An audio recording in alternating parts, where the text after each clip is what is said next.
Hi everyone, Julie here with Northern Waters Cleansing Co. And today's video is a cold process soap cupcake. I've scented it with a fragrance that's new to me called Saltwater Mermaid.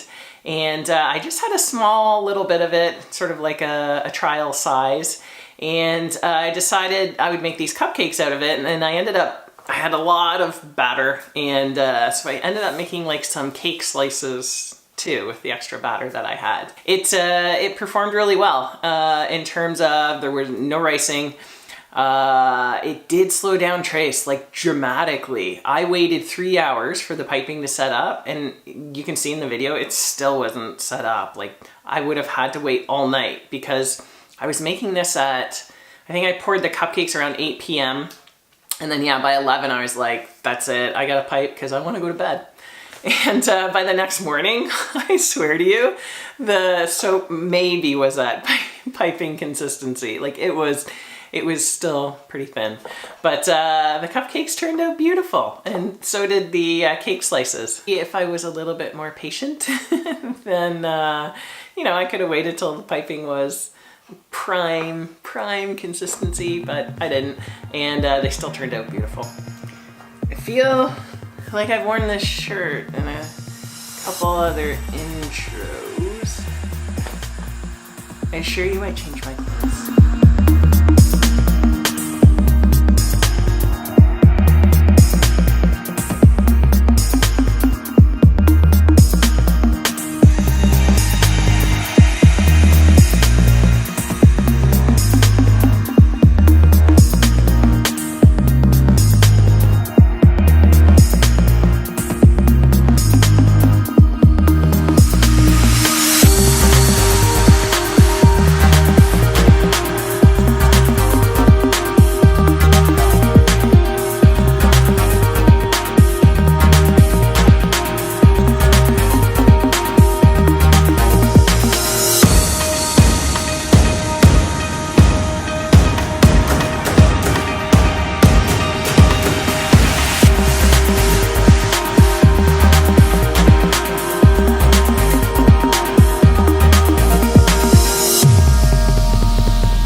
so much for watching, and I'll see you all in the next video.